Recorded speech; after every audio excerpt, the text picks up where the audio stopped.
ಪ್ರೀತಿಯ ವಿದ್ಯಾರ್ಥಿಗಳಿಗೆ ಲೋಕೇಶ್ ಹಿಡ್ಕಲ್ ಯೂಟ್ಯೂಬ್ ಚಾನಲ್ಗೆ ಆತ್ಮೀಯ ಸ್ವಾಗತ. ಇತಿಹಾಸ ಪ್ರಶ್ನೋತ್ತರ ಸರಣಿಯ ಮುಂದುವರಿದ ಭಾಗ. ಪ್ರಶ್ನೆ 1.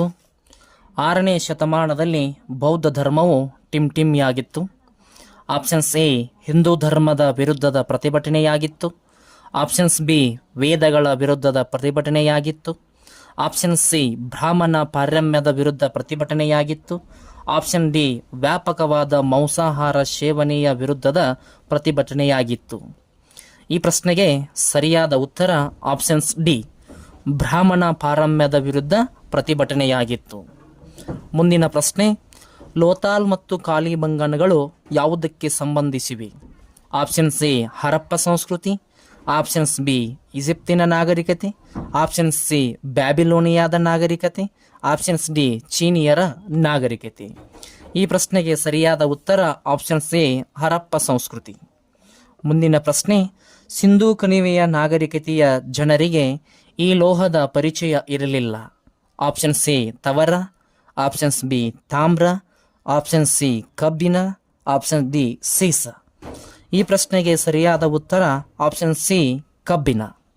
ಮುಂದಿನ ಪ್ರಶ್ನೆ, ಋಗ್ವೇದ ಧರ್ಮದ ವಿಶಿಷ್ಟ ಲಕ್ಷಣ ಯಾವುದು? ಆಪ್ಷನ್ಸ್ ಎ ಮಾತೃದೇವತೆಯ ಆರಾಧನೆ. ಆಪ್ಷನ್ಸ್ ಬಿ ಪ್ರಕೃತಿಯ ಆರಾಧನೆ. ಆಪ್ಷನ್ಸ್ ಸಿ ತ್ರಿಮೂರ್ತಿಗಳ ಆರಾಧನೆ. ಆಪ್ಷನ್ಸ್ ಡಿ ಪಶುಪತಿಯ ಆರಾಧನೆ. ಈ ಪ್ರಶ್ನೆಗೆ ಸರಿಯಾದ ಉತ್ತರ ಆಪ್ಷನ್ಸ್ ಬಿ ಪ್ರಕೃತಿಯ ಆರಾಧನೆ. ಮುಂದಿನ ಪ್ರಶ್ನೆ, ಕ್ರಿಸ್ತಪೂರ್ವ 6ನೇ ಶತಮಾನದಲ್ಲಿ ಗಣರಾಜ್ಯ ರೂಪದ ಸರ್ಕಾರವನ್ನು ಹೊಂದಿದ್ದ ಲಿಚ್ಚವಿ ಎಂಬ ರಾಜ್ಯವು ಈ ಕೆಳಗಿನ ಯಾವ ರಾಜ್ಯದಲ್ಲಿತ್ತು? Options A Paschima Bangala. Options B Orissa. Option C Assam. Option D Bihar. ಈ ಪ್ರಶ್ನೆಗೆ ಸರಿಯಾದ ಉತ್ತರ ಆಪ್ಷನ್ ಡಿ ಬಿಹಾರ್. ಮುಂದಿನ ಪ್ರಶ್ನೆ, ಮೈಸೂರು ಸಂಸ್ಥಾನವು ಭಾರತ ಒಕ್ಕೂಟವನ್ನು ಸೇರಿದ ಸಂದರ್ಭದಲ್ಲಿ ದಿವಾನರಾಗಿದ್ದವರು ಯಾರು? Options A Ramaswamy Mudaliar. Options B Mirza Ismail. Option C Nyayapathi Madhava Rao. Options D K C. Reddy. ಈ ಪ್ರಶ್ನೆಗೆ ಸರಿಯಾದ ಉತ್ತರ ಆಪ್ಷನ್ಸ್ ಎ ರಾಮಸ್ವಾಮಿ ಮೊದಲಿಯಾರ್. ಮುಂದಿನ ಪ್ರಶ್ನೆ, ಗುಪ್ತರ ಕಾಲದ ತರುವಾಯದ ಅವಧಿಯಲ್ಲಿ ಭೂಮಿಯನ್ನು ಏನೆಂದು ಕರೆಯುತ್ತಿದ್ದರು? ಆಪ್ಷನ್ಸ್ ಎ ರಾಜ್ಯ ಆಸ್ತಿ ಎಂದು ಪರಿಗಣಿಸಲಾಗುತ್ತಿತ್ತು. ಆಪ್ಷನ್ಸ್ ಬಿ ವ್ಯಕ್ತಿಯ ಆಸ್ತಿ ಎಂದು ಪರಿಗಣಿಸಲಾಗುತ್ತಿತ್ತು. ಆಪ್ಷನ್ಸ್ ಡಿ ಕುಟುಂಬದ ಆಸ್ತಿ ಎಂದು ಪರಿಗಣಿಸಲಾಗುತ್ತಿತ್ತು. ಆಪ್ಷನ್ಸ್ ಡಿ ಗ್ರಾಮದ ಆಸ್ತಿ ಎಂದು ಪರಿಗಣಿಸಲಾಗುತ್ತಿತ್ತು. ಈ ಪ್ರಶ್ನೆಗೆ ಸರಿಯಾದ ಉತ್ತರ ಆಪ್ಷನ್ಸ್ ಎ ರಾಜ್ಯ ಆಸ್ತಿ ಎಂದು ಪರಿಗಣಿಸಲಾಗುತ್ತಿತ್ತು. ಮುಂದಿನ ಪ್ರಶ್ನೆ, ಚೋಳರ ಕಾಲವು ಯಾವುದಕ್ಕೆ ಹೆಚ್ಚು ಪ್ರಸಿದ್ಧವಾಗಿತ್ತು? ಆಪ್ಷನ್ಸ್ ಎ ಗ್ರಾಮ ಸಭೆಗಳು. ಆಪ್ಷನ್ಸ್ ಬಿ ರಾಷ್ಟ್ರಕೂಟರೊಡನೆ ಯುದ್ಧಗಳು. ಆಪ್ಷನ್ ಸಿ ಸಿಲೋನ್ನೊಂದಿಗೆ ವ್ಯಾಪಾರ. ಆಪ್ಷನ್ ಡಿ ತಮಿಳು ಸಂಸ್ಕೃತಿಯ ಪ್ರವರ್ಧನೆ. ಈ ಪ್ರಶ್ನೆಗೆ ಸರಿಯಾದ ಉತ್ತರ ಆಪ್ಷನ್ಸ್ ಎ ಗ್ರಾಮ ಸಭೆಗಳು. ಮುಂದಿನ ಪ್ರಶ್ನೆ, ಕಲ್ಲನನ್ನು ರಚಿಸಿರುವ ರಾಜತರಂಗಿಯು ಇದಕ್ಕೆ ಸಂಬಂಧಿಸಿದೆ. ಆಪ್ಷನ್ ಎ ಕಾಶ್ಮೀರದ ಇತಿಹಾಸವನ್ನು ಕುರಿತಿದೆ. ಆಪ್ಷನ್ ಬಿ ಭಾವಗೀತೆಗಳ ಒಂದು ಸಂಕಲನ.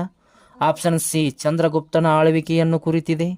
ಆಪ್ಷನ್ ಡಿ ದಕ್ಷಿಣ ಭಾರತದ ಇತಿಹಾಸವನ್ನು ಕುರಿತಿದೆ. ಈ ಪ್ರಶ್ನೆಗೆ ಸರಿಯಾದ ಉತ್ತರ ಆಪ್ಷನ್ ಎ ಕಾಶ್ಮೀರದ ಇತಿಹಾಸವನ್ನು ಕುರಿತಿದೆ. ಮುಂದಿನ ಪ್ರಶ್ನೆ, ಶಿಲೆಯನ್ನು ಕೊರೆದು ನಿರ್ಮಿಸಲಾಗಿರುವ ಎಲಿಫೆಂಟಾದ ಪ್ರಸಿದ್ಧ ದೇವಾಲಯಗಳನ್ನು ನಿರ್ಮಿಸಿದವರು ಯಾರು? ಆಪ್ಷನ್ ಸಿ ಚಾಲುಕ್ಯರು. ಆಪ್ಷನ್ ಬಿ ಚೋಳರು. ಆಪ್ಷನ್ ಸಿ ಪಲ್ಲವರು. ಆಪ್ಷನ್ ಡಿ ರಾಷ್ಟ್ರಕೂಟರು. ಈ ಪ್ರಶ್ನೆಗೆ ಸರಿಯಾದ ಉತ್ತರ ಆಪ್ಷನ್ ಡಿ ರಾಷ್ಟ್ರಕೂಟರು. ಮುಂದಿನ ಪ್ರಶ್ನೆ, ಕೃಷ್ಣದೇವರಾಯನು ಯಾರ ಸಮಕಾಲೀನವನಾಗಿದ್ದನು? Option A Akbar. Option B Firoz Shah Tughlaq. Option C Babur. Option D Alauddin Khilji. ಈ ಪ್ರಶ್ನೆಗೆ ಸರಿಯಾದ ಉತ್ತರ ಆಪ್ಷನ್ ಸಿ ಬಾಬರ್. ಮುಂದಿನ ಪ್ರಶ್ನೆ, ರಾಮಾನುಜಾಚಾರ್ಯರ ಬೋಧನೆಗಳ ಮುಖ್ಯ ವಿಷಯ ಏನಾಗಿತ್ತು? ಆಪ್ಷನ್ ಎ ಅಹಿಂಸೆ. ಆಪ್ಷನ್ ಬಿ ಜ್ಞಾನ. ಆಪ್ಷನ್ ಸಿ ಭಕ್ತಿ. ಆಪ್ಷನ್ ಡಿ ವೇದಗಳು. ಈ ಪ್ರಶ್ನೆಗೆ ಸರಿಯಾದ ಉತ್ತರ ಆಪ್ಷನ್ ಸಿ ಭಕ್ತಿ. ಮುಂದಿನ ಪ್ರಶ್ನೆ, ಭಾರತೀಯ ಮುಸ್ಲಿಮರನ್ನು ಆಡಳಿತದಲ್ಲಿ ಸೇರಿಕೊಳ್ಳುವ ನೀತಿಯನ್ನು ಪ್ರಾರಂಭಿಸಿದ ದೆಹಲಿಯ ಮೊದಲ ಸುಲ್ತಾನ ಯಾರು? Option A Balban. Option B Firoz Shah Tughlaq. Option C Iltutmish, option D Alauddin Khilji. ಈ ಪ್ರಶ್ನೆಗೆ ಸರಿಯಾದ ಉತ್ತರ ಆಪ್ಷನ್ ಡಿ ಅಲ್ಲಾವುದ್ದೀನ್ ಖಿಲ್ಜಿ. ಮುಂದಿನ ಪ್ರಶ್ನೆ, 3 ಸಲ ಭಾರತೀಯ ರಾಷ್ಟ್ರೀಯ ಕಾಂಗ್ರೆಸ್ಸಿನ ಅಧ್ಯಕ್ಷರಾಗಿದ್ದವರು, ಹೌಸ್ ಆಫ್ ಕಾನ್ಫರೆನ್ಸ್ ಸದಸ್ಯರಾಗಿದ್ದರು ಮತ್ತು ಭಾರತದ ಪಿತಾಮಹ ಎಂದು ಹೆಸರಾದವರು ಯಾರು? Option A Mahatma Gandhi, option B Dadabhai Naoroji, option C Gopalakrishna Gokhale, option D WC Banerjee. ಈ ಪ್ರಶ್ನೆಗೆ ಸರಿಯಾದ ಉತ್ತರ ಆಪ್ಷನ್ಸ್ ಬಿ ದಾದಾಬಾಯಿ ನವರೋಜಿ. ಮುಂದಿನ ಪ್ರಶ್ನೆ, 1911ರಲ್ಲಿ ಭಾರತದಲ್ಲಿ ನಡೆದ ಒಂದು ಮುಖ್ಯ ಘಟನೆ ಎಂದರೆ ಆಪ್ಷನ್ ಎ ಬಂಗಾಳದ ವಿಭಜನೆ, ಆಪ್ಷನ್ ಬಿ ಅಸಹಕಾರ ಚಳುವಳಿ ಆರಂಭ, ಆಪ್ಷನ್ ಸಿ ಭಾರತದ ರಾಜಧಾನಿಯನ್ನು ಕಲ್ಕತ್ತಾದಿಂದ ದೆಹಲಿಗೆ ವರ್ಗಾಯಿಸಲಾಯಿತು, ಆಪ್ಷನ್ ಡಿ ಮಹಾತ್ಮ ಗಾಂಧೀಜಿಯವರು ಕಾಂಗ್ರೆಸ್ ಅಧಿವೇಶನದ ಅಧ್ಯಕ್ಷತೆಯನ್ನು ವಹಿಸಿದ್ದರು. ಈ ಪ್ರಶ್ನೆಗೆ ಸರಿಯಾದ ಉತ್ತರ ಆಪ್ಷನ್ ಸಿ ಭಾರತದ ರಾಜಧಾನಿಯನ್ನು ಕಲ್ಕತ್ತಾದಿಂದ ದೆಹಲಿಗೆ ಬದಲಾಯಿಸಲಾಯಿತು. ಮುಂದಿನ ಪ್ರಶ್ನೆ, 1946ರಲ್ಲಿ ಕರ್ನಾಟಕ ಏಕೀಕರಣದ ಸಮಾವೇಶ ನಡೆದ ಸ್ಥಳ ಯಾವುದು?